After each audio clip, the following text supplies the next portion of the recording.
Bom, graças a Deus, nossa aula de heresiologia, nós estamos estudando as ortodoxias, o jeito que você sempre vai ouvir as pregações e algumas heresias que vão atacar essa ortodoxia. Agora a gente vai para a antropologia. Então a gente estudou um pouquinho de ortodoxia de Deus, Cristo e o Espírito Santo, um pouco da ortodoxia da angelologia, um pouco da ortodoxia da cosmologia. Agora um pouco da ortodoxia da antropologia, tá bem? A antropologia estuda sobre o homem. E o que a Bíblia explica? Explica que Deus criou o homem, corpo, alma e espírito. Isso aqui é chamado de tricotomia. O homem é corpo, alma e espírito. Tricotomia.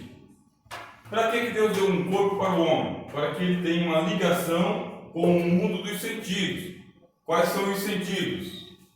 Visão, audição, tato, olfato e paladar.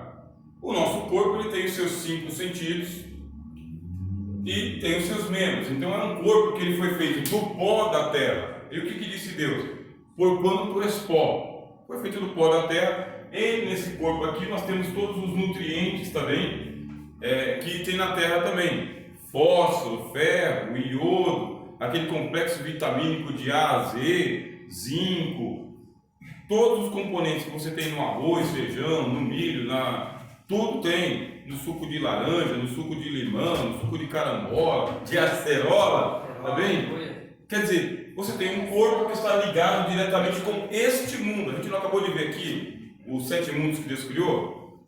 Então, para esse mundo, esse corpo serve. Mas ele tem que se alimentar, tem que se exercitar, tem que descansar. Quer dizer que esse corpo ele necessita de passar por esse processo para que você possa ir ter a longevidade, ir o mais longe que você conseguir. Vai fazer uma curva. A curva, tá bem? É essa daqui. Era para essa curva chegar aqui, ó, e ela continuar assim, tá? Ó. Se nós tivéssemos continuado comendo da árvore da vida, a gente ia se alimentar de todas as árvores com todos os nutrientes, toda a vitamina que tem, toda a fibra que tem. E ainda, além disso, nós íamos nos alimentar da árvore da vida e ia viver para sempre. E com aparência de jovem, tá? Aparência juvenil. Não os sinais do envelhecimento. Mas aí, daqui a pouco a gente vai ver aqui a doutrina do pecado. O pecado entrou no mundo e com a chegada do pecado ao mundo, a gente foi privado da árvore da vida. E consequentemente, o que acontece? Essa curva começa a cair. Aí você vem aqui, ó. 0, 7, 14, 21, 28, mas daqui a pouco 40, 50, nós aqui. Desse jeito. Aí pronto. Fraqueza, doença de todo tipo, de toda ordem, cansaço, a máquina não aguenta. É assim mesmo. É assim mesmo, né, meu irmão? É assim mesmo. Agora você imagina a máquina de Adão, 930 anos, hein? Por quê? Porque ele ainda está com toda aquela vitamina da árvore da vida no corpo dele. Então todos aqueles nutrientes que ele estava lá do Jardim do Éden ficaram no corpo dele e da geração dele durante 7 gerações, até Enoque. E depois de Enoque, aí vai vir a de Matusalém. Você vem a de Matusalém, vem a de Enoque, daqui a pouco vem a de Noé. Aí, decadência, Abraão ou nós aqui. Ao ponto de Moisés dizer o seguinte, olha, você quer robustez até os 70 anos. Passou disso, 80 é cansaço e fadiga. Essa aí é a geração de Moisés. Ora, nós vamos ter o enfraquecimento daqui a pouco da visão, vamos ouvir coisa que ninguém está nem falando, está ouvindo voz, né? A sensibilidade do tato já não é mais a mesma, peço do ácido, né? O cheirador já não funciona tão bem assim, né? E o gosto das coisas já não é mais o mesmo. Tem que abrir a boca.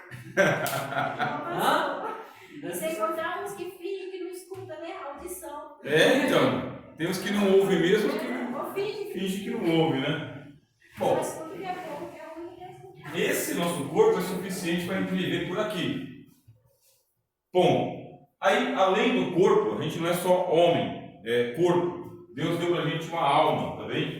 O que tem na alma? A alma liga o homem com pensamentos e sentimentos, tá bem? Você não é um animal apenas corpóreo, você é um animal racional. Quer dizer, você tem uma alma, você consegue ter pensamentos complexos, os mais complexos. Você consegue penetrar na realidade das coisas, consegue criar a matemática, a álgebra, o alfabeto, a poesia, a engenharia, a arquitetura, o direito, a filosofia, a poesia. Você consegue criar ciência. Os animais, por mais avançados que eles sejam, eles não conseguem nem construir a própria casa. Alguns conseguem sim, o João de Barro, né? Consegue construir uma casa, não para ele, para a fêmea dele. Vocês sabem disso, né? Por que ele constrói a casa para a fêmea, né? Por instinto, tá? Tão romântico. É tão romântico. Aí ele fecha a casinha com a fêmea lá dentro. Né? Você quer um marido João de Barro? Não. Sabe o que é não, irmão? Um marido João de Barro? Quer dizer, aos elefantes, quando eles estão sabendo que eles vão morrer, eles não estão sabendo que eles vão morrer. É um instinto que Deus criou neles, e esse instinto avisa que chegou a hora de sair. E para não ficar carcaça lá no reino dos elefantes, eles levam a carcaça para o cemitério dos elefantes. Aí vai aquele monte de elefantes para o cemitério dos elefantes. Fazer o velório, sepultamento e enterramento. É isso? Não. Chega lá, o elefante morreu e eles voltam. Ninguém enterra ninguém. Mas está no instinto deles. Ou isso aí, além de nós termos o instinto, nós ainda temos os pensamentos. Só que a gente não é uma máquina de pensar. De vez em quando a gente fica altamente irritado e indignado. Porque junto com o racional está o emocional também. Pensamentos e sentimentos. Nós somos uma máquina sensível, hein? A gente é levado do choro aos prantos, à gargalhada e à risada. Nós somos capazes dos maiores atos de altruísmo e de bondade e de malignidade total. A gente pode sentir ódio e amor. Isso aqui está onde? Está na nossa alma. Ah, mas animal ele não sente raiva? Olha, a raiva dele é instintiva. Faz parte do instinto dele. É a sua ferocidade. Ele é uma fera. Mas ele não fica arquitetando magoado com você, dizendo, agora eu vou arquitetar se eu vou morder na canela ou se eu vou direto na garganta. Está nele, mas de uma maneira animal, de uma maneira instintiva. E Deus também nos criou com espírito. Então nós temos corpo para nos ligar com o mundo dos sentidos, alma para nos ligar com os pensamentos e sentimentos, e espírito, que é a ligação do homem com o mundo de Deus, a eternidade, e o mundo dos anjos, o mundo dos espíritos. Através do espírito humano, a gente desenvolve a nossa religiosidade, a nossa comunhão com Deus. A Bíblia não diz que o apóstolo Paulo foi arrebatado em espírito, João foi arrebatado em espírito, Ezequiel foi arrebatado em espírito. O espírito nos liga com o mundo invisível, o mundo de Deus, e viu Isaías teve uma visão de Deus, Moisés teve uma visão de Deus, Deus falava com os profetas através do espírito humano. E quando os anjos vêm, os anjos também têm que acessar essa parte da nossa matéria, da nossa antropocidade. Antropocidade quer dizer, do homem que nós somos. Os anjos falam a nós através de sonhos. Anjos aparecem em sonho? Aparece. Anjos aparecem em visões? Aparecem também. Anjos fazem aparição? Fazem aparição também. Materialização? Se materializam também. E tudo isso porque nós temos um espírito, e esse espírito nos liga com esse mundo chamado mundo metafísico, tá? Além da matéria. Outra dimensão. Aí você ouve as vozes dos anjos, os anjos cantando. Os pastores não viram os anjos cantando? Eles tiveram uma visão de anjo. E por quê? Porque o Espírito estava neles, deu essa visão dos anjos também. De vez em quando, as pessoas dizem, que arrepio! Da onde que vem esse arrepio? A presença de um ser sem luz, de energia negativa, demônios. Esse arrepio, esse calafrio, o livro de Jó fala disso, tá? O livro de Jó fala que um desses espíritos passou por ele e ele ficou arrepiadíssimo, todo trêmulo. Está no livro de Jó. Então, aqueles calafrios que você tem de repente aí, é justamente a presença de seres ruins que estão por perto, tá bem? Ou, se for um anjo, você pode ter um desmaio. Um desmaio, e é um desmaio quase morte. Como Daniel, por exemplo, ele caiu como que morto aos pés do anjo, aí o anjo tocou nele e ele se reanimou. Quer dizer que não é tão comum você ver um anjo e ficar de pé. Se ele aparecer para você, você vai ter aí um arrebatamento de sentidos, alguma coisa vai acontecer. Professor, a Bíblia fala que na ressurreição uns ressuscitarão para vergonha e desprezo eterno e outros para a vida eterna, a ressurreição do corpo. Aí, no caso, a Bíblia fala que o corpo volte ao pó e o espírito volte a Deus que o deu. Mas aí nesse dia vai voltar a alma e o espírito ao corpo para ser condenado e o outro para ser salvo? Não, onde estiver o espírito, ali está a alma também. Então, se a alma foi lá para o Hades, que a gente acabou de ver aqui, ali está o espírito dele também. Quando fala que volte a Deus que o deu, é para os domínios do espírito. Bem, para os domínios. Deus não é o Deus do Criador. Ele fala, eu sou o Pai de todos os espíritos. A Bíblia não diz? Deus é o Pai de todos os espíritos. Aí a Bíblia diz, volte a Deus que o deu. Aí o que faz Deus? Segue-se o juízo. Qual que é o juízo? Segundo o céu, Jerusalém Celestial, ou Hades, prisão dos mortos. Voltou para os domínios de Deus. E esse corpo dos ímpios será um corpo também transformado, né? Para que... A Bíblia chama de corpo da morte, né? Quem me livrará do corpo da morte, né? Corpo desta morte. Então é esse corpo aqui sem a vida. Jesus disse, eu sou a ressurreição e a vida. Além de ser a ressurreição, tem que ter a vida também. Se só ressuscitar, está morto. Além de receber a ressurreição, tem que também receber a coroa da vida. Acrescentou? Agora a gente já viu então que nós temos aqui uma forma tricotômica, tá bem? E o que vão vir as heresias? Primeiro, existe a heresia dos gnósticos. A heresia dos gnósticos diz que o corpo é ele que faz a pessoa pecar. Não, o corpo ele é bom, ó. Aí diz, você peca porque você tem um corpo. Não, você peca porque você nasceu com a natureza para o pecado. A natureza do pecado faz parte da nossa vida. A natureza de Adão. Por um homem entrou o pecado no mundo, pelo pecado a morte, por isso que todos pecaram. Eis que iniquidade foi formada e em pecado me concebeu a minha mãe. Já nasce com a natureza do pecado. O corpo é bom, mas ele está tomado pela natureza do pecado. Aí vem a heresia de que a alma morre. Testemunhas de Jeová dizem que a alma morre. Na hora que você fecha os olhos, já não está mais por aqui. Se você for uma boa testemunha de Jeová, no milênio, Deus vai levantar o teu corpo de volta. Se você for uma testemunha de Jeová meia boca, male, entendeu? Aí você pode não ressuscitar. Mas de repente Deus te dá uma nova chance para você se levantar no milênio. Agora, se você nem testemunha de Jeová você foi, você nem ressuscita mais. Fica por ali. Então a salvação é ser testemunha de Jeová. Outra heresia. O sangue é a alma, porque a vida está no sangue. Por isso não fazemos aqui transfusão de sangue, doação de sangue, por causa que quem faz transfusão de sangue faz transfusão de alma também. Outra heresia. Ou a heresia dos adventistas, o sono da alma.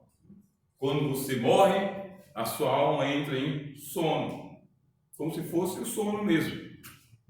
Ela não morreu, ela está dormindo. Depois Deus vai levantar ela. Quer dizer que as pessoas estão inconscientes do outro lado. Heresia dos adventistas. Heresia dos espíritas. A alma faz uma transmigração de um corpo para outro corpo, a reencarnação. Quer dizer, você conhece agora a doutrina bíblica de que a alma que você tem, ela nasceu junto com você quando você recebeu um corpo. Quando você recebeu um corpo, você recebeu uma alma e um espírito.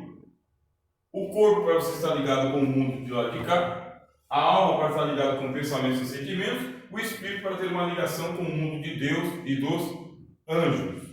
Mas, não esqueça que a gente tem que colocar aqui o pecado, né? O problema do pecado. A gente já nasce em pecado. Mas a alma ela é imortal. A alma não morre. Ah, mas a Bíblia diz lá no Antigo Testamento, a alma que pecar, esta morrerá. Figura de linguagem. Figura de linguagem chamada metonímia. Alma sendo tomado como uma parte para representar o todo. Alma em sentido metafórico, tá bom? Metonímia. Aí, como eles não fazem essa leitura, eles pegam em ponto literal. A alma que pecar, essa morrerá. A alma morre. Heresia. A alma é imortal. Ah, tem uma separação entre alma e espírito. Essa separação entre alma e espírito, só a palavra de Deus consegue fazer. Hebreus capítulo 4. A palavra de Deus é viva e eficaz, mais penetrante do que qualquer espada de dois gumes, apta para discernir os pensamentos e sentimentos do coração, pronta para dividir juntas, medulas, alma e espírito. Só a palavra de Deus divide. Onde está a alma, ali está o espírito. Onde está o espírito, ali está a alma, meus irmãos. Tá bem? Que é a totalidade. Agora, se não tem comunhão com Deus e nem com os anjos, o espírito está morto.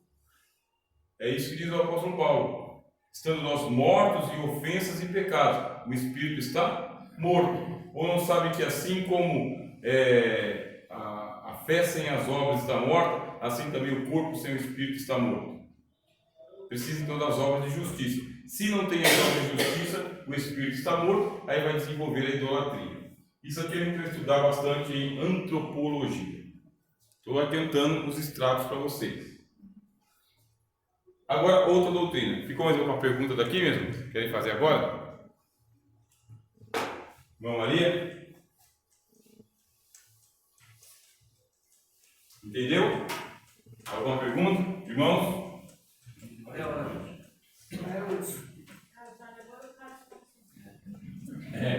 Depois vocês revejam um vídeo, tá? Vão ter aí um mês aí de tranquilidade, né? Um mês e pouquinho, né? Só volta em janeiro, né? Vai começar agora só em janeiro, só depois na terceira semana, se não me engano.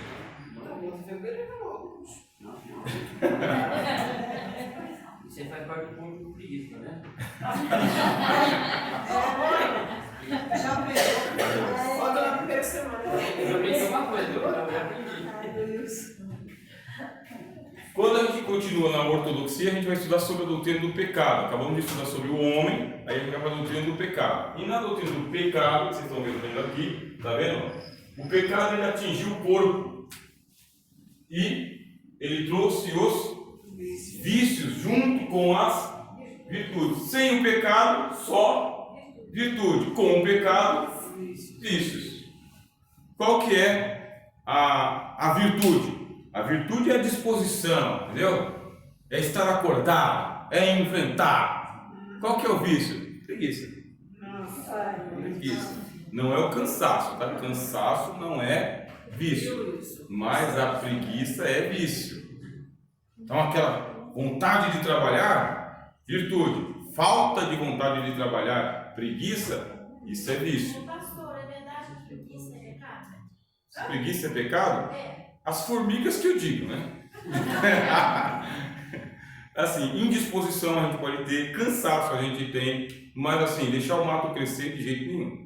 Deixar a torneira pingando, isso é indesculpável. Não arrumar o carro, forma alguma, não buscar o filho ou levar para a escola, sem chance. Comer na casa da mãe porque tem preguiça de lavar a panela, já era. Não dá não, né?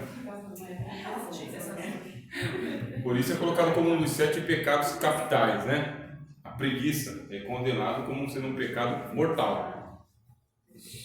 Para cada virtude que nós temos, a gente vai desenvolver o contrário. Tá? Virtude da coragem, contrário, covardia. Virtude de ser justo, contrário, ser injusto.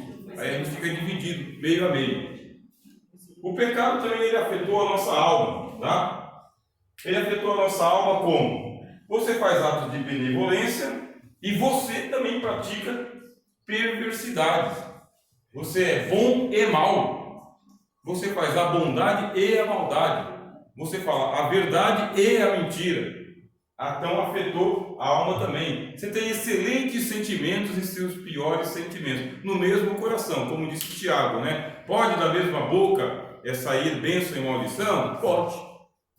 Sai o tempo todo. Principalmente nesse tempo que a gente está vendo aí alguém subir a rampa. Paciência. Aí o erro está em quem? Nele. Ele é o que ele é. Nós é que temos que ter o controle. Aí temos que passar para a próxima doutrina, que é a doutrina da salvação. Sem a doutrina da salvação, a gente vai ficar muito mais pendente para a perversidade. Tem um ditado que diz que se você tiver aí 1% de chance de fazer o bem, 99% de chance de fazer o bem e 1% de chance de fazer o mal, você faz 1% de chance de fazer o mal. É um ditado. Tem um louvor que fala que quando eu penso em fazer o bem, o mal está comigo. O mal está comigo. Aí você fala o seguinte, olha, eu gostaria de ser bondoso o tempo todo. O que a Bíblia diz? Não sejas demasiadamente bom, demasiadamente maus, porque te destruirias a ti mesmo. Você não pode ser demasiadamente justo e nem demasiadamente injusto, porque é uma destruição. Você tem que ficar no equilíbrio da ponte do rio que cai.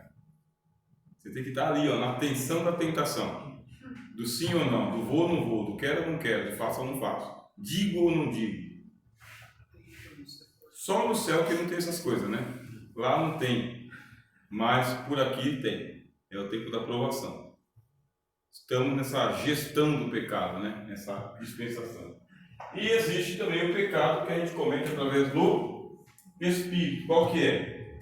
Idolatria e religiosidade. A religiosidade, ela tem o seu lado bom. Nós aqui estamos praticando um ato de religiosidade. Nós somos religiosos, envio para a nossa igreja, sermos ofertantes e dizimistas, participarmos dos departamentos, sabemos que a gente pertence a uma religião chamada cristianismo, evangélico, pentecostal, etc. e tal. Isso é a nossa religiosidade, mas não é espiritualidade. Não é por quê? Porque a espiritualidade só vem a partir do Espírito Santo. O Espírito Santo nos dá espiritualidade. Sem o Espírito Santo a gente tem o quê? Religiosidade e superstição. É o que a gente tem. Ora, a religiosidade a gente tolera, mas tem o problema da idolatria. Nós começamos a adorar a natureza ao invés do Criador, as pessoas ao invés daquele que criou as pessoas, as coisas, os objetos, né? A gente começa a desviar a adoração a Deus. E quando a gente chega aqui numa aula como essa e descobre que a gente é levado a adorar junto com músicas que o povo gosta, né? Lembra do Bolinha?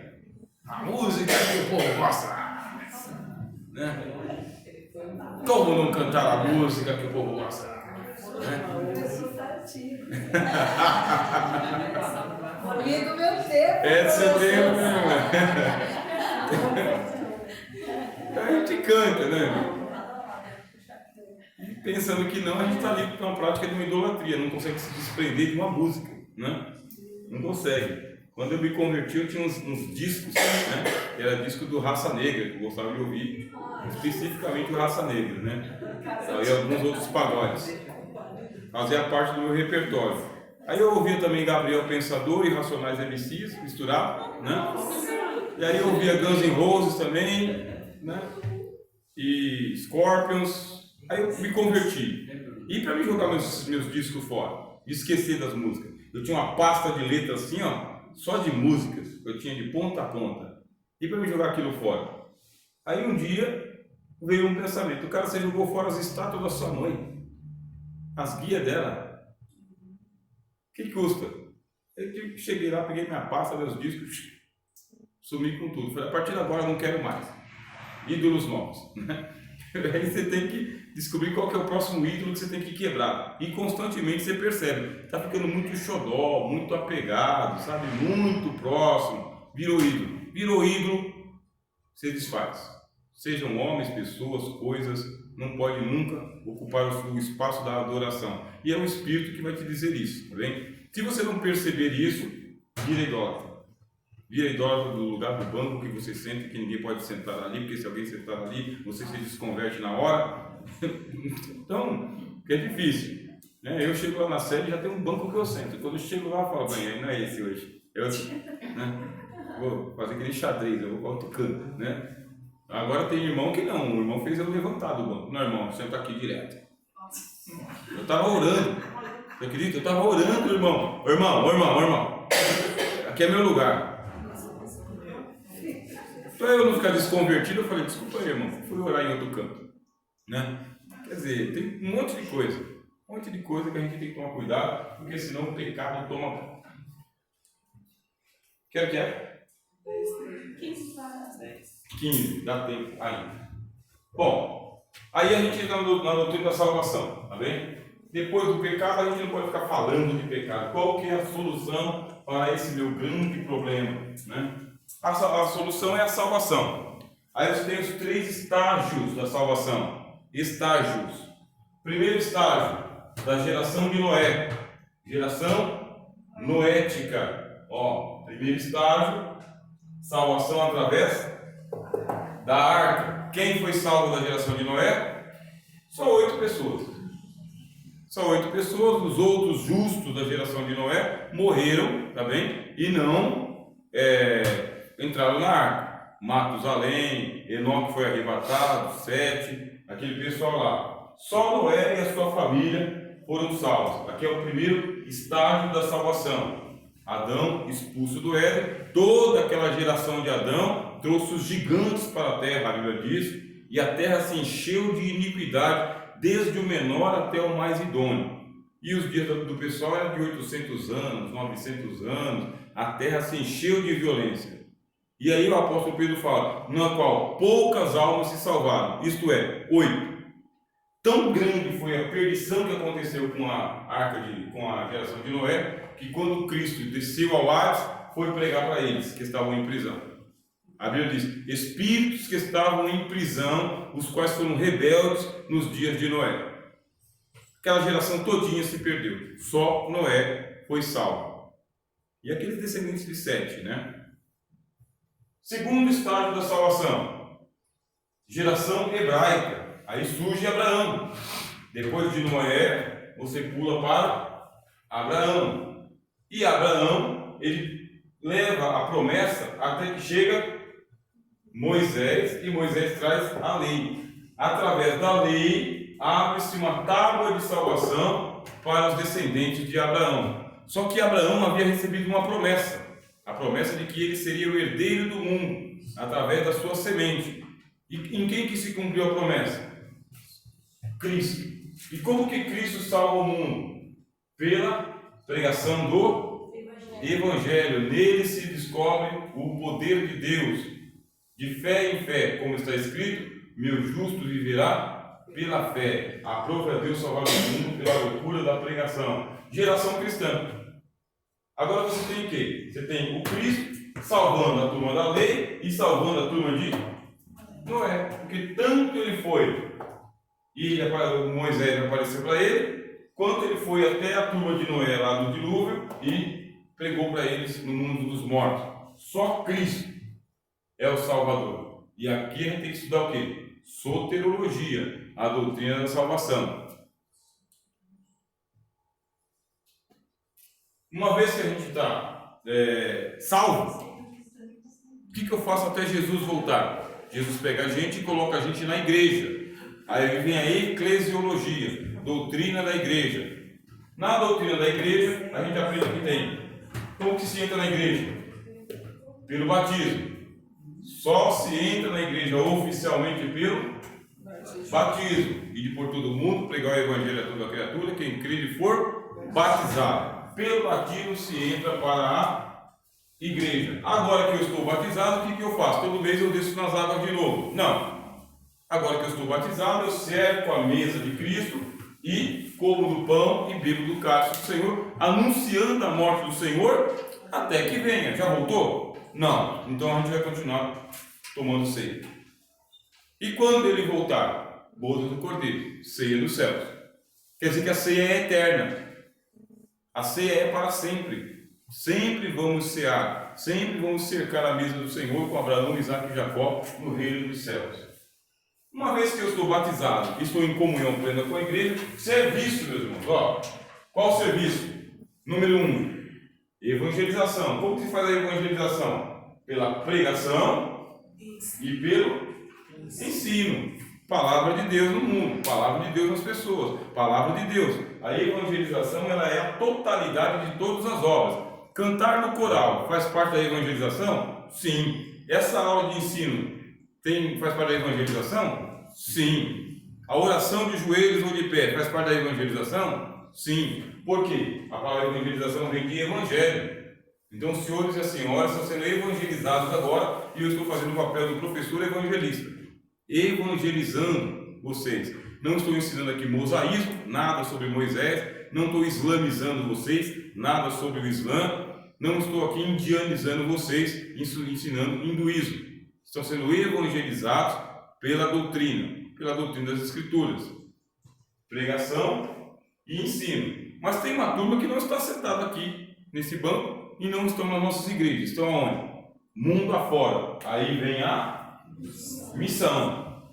Esta missão eu faço de uma maneira local, eu evangelizo nas praças, visita, etc e tal, hospital, cadeia, rua, bar, aonde tiver, ou mundo afora, missões transculturais, para poder espalhar o evangelho a toda criatura, até quando?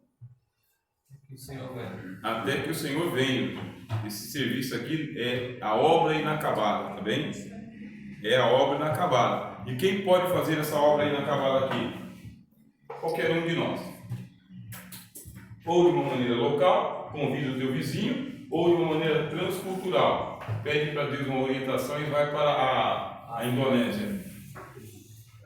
Se vocês quiserem ir para São Francisco, nos Estados Unidos, está mais difícil evangelizar lá nos Estados Unidos do que evangelizar aqui. E na Suíça está mais difícil ainda evangelizar. Bem? Quanto mais confortável a gente tiver, mais difícil é fazer a evangelização. Quanto maior o aperto, tem mais tranquilidade, mais aceitação do evangelho. É um contraste, né, meus irmãos? É um contraste que tem. Bom, uma vez que a gente fez esse serviço do Senhor Jesus, só nos resta agora aguardar a volta do Senhor. Aí vem a doutrina chamada escatologia. Na escatologia, tá bem? Esses slides eu vou mandar todos eles para vocês, tá bem? Eu expliquei um pouquinho lá naquela pregação que eu mandei para vocês da quarta-feira, tá? Quarta-feira a gente estava tendo a escola dominical e aquela pregação que eu mandei no grupo tem essa explicação aqui, ó. Escatologia. O que acontece? Jesus veio, pregou o evangelho e os judeus crucificaram ele, rejeitaram Jesus. Com a rejeição, abriu um templo chamado Templo dos Gentios. Deus está tratando com as nações. O Espírito Santo está sendo derramado não sobre os judeus, mas sobre quem crê no Evangelho, quem quer Jesus. É chamado de Templo dos Gentios. Vai da onde? Vai da cruz de Cristo até começar a grande tribulação. Quando que começa a grande tribulação? Quando os judeus que rejeitaram Jesus trouxeram o anticristo ao mundo. O anticristo veio ao mundo pelos judeus. Eles rejeitaram o Cristo e vão trazer o anticristo ao mundo. Esse anticristo vai para o templo, que vai ser reconstruído em Jerusalém, e a partir daquele templo, que não vai estar só em Jerusalém, é uma coisa muito mundial, a partir daquele tempo vai ter uma adoração compulsória, obrigatória, de todas as pessoas ao anticristo. E quem não adorar o anticristo será morto imediatamente. A gente tem um protótipo que está subindo ao poder aí, que se você falar o nome dele errado, você vai para a cadeia. Você tem uma ideia do que vai ser o pior dos mundos quando o anticristo chegar. Tem que ficar de olho na geopolítica também, porque Israel está muito ativo ultimamente. extremamente ativo. Você pega a guerra da Ucrânia ela é um protótipo. Você tem a Rússia, você tem a Ucrânia. E a Ucrânia ela é governada por um presidente judeu.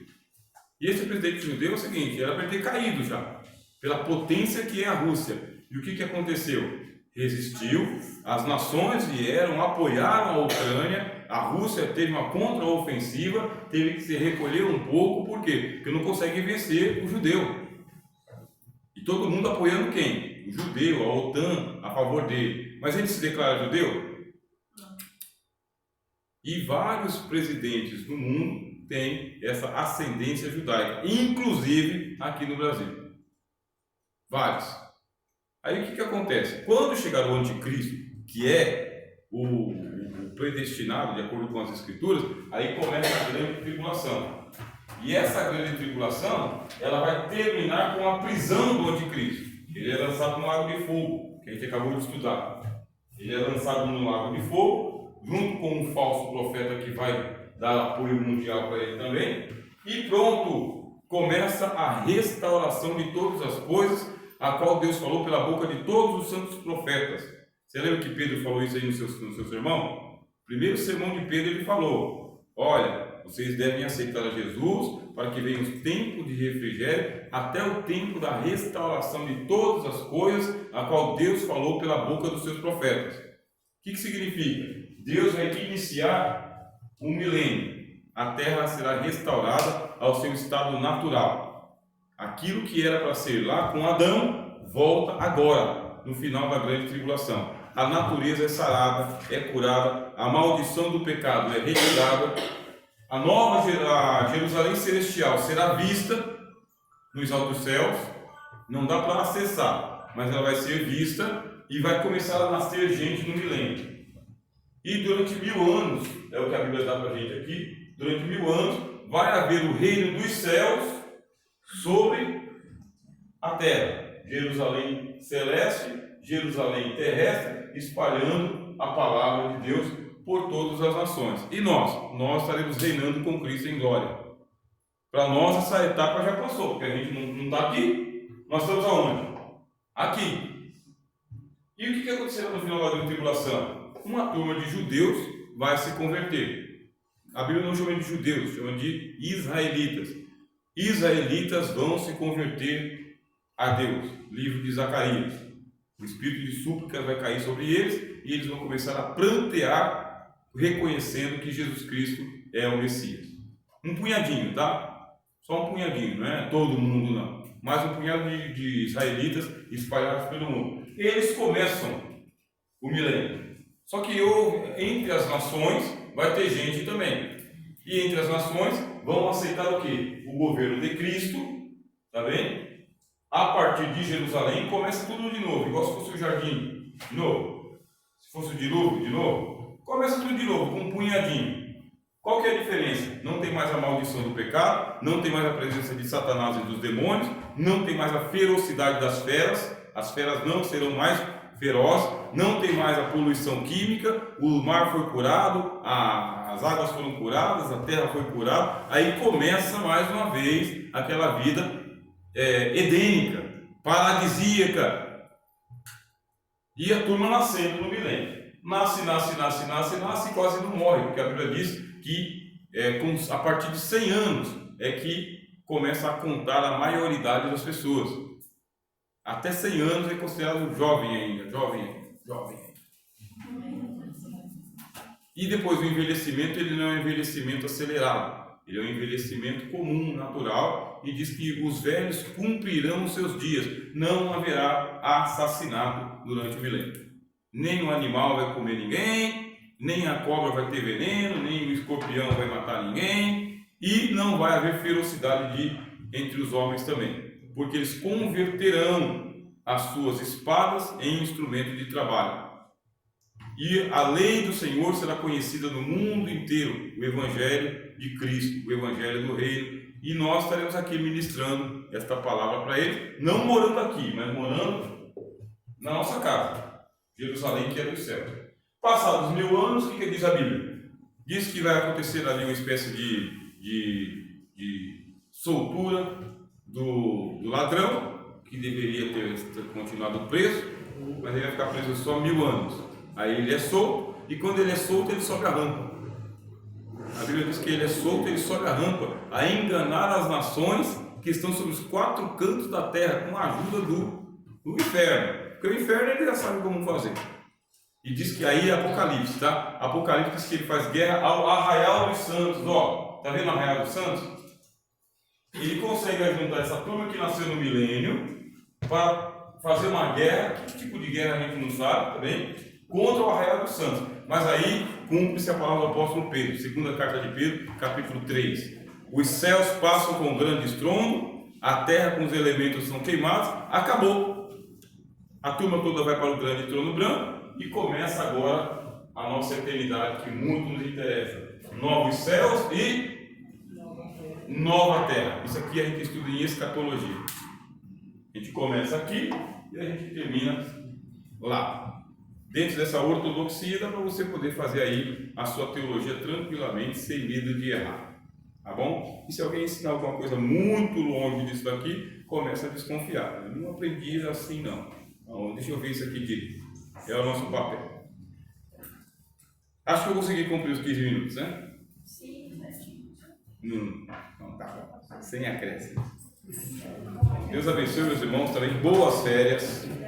Tá bom? Com a graça de Deus. Se não nos vemos esse ano mais, a gente se vê no ano que vem. Vou enviar essas aulas lá no grupo para vocês poderem. Que o Senhor Deus dê um fim de ano de paz e prosperidade, e saúde para cada um de nós, em nome do Senhor Jesus. Vamos para cá. Amém.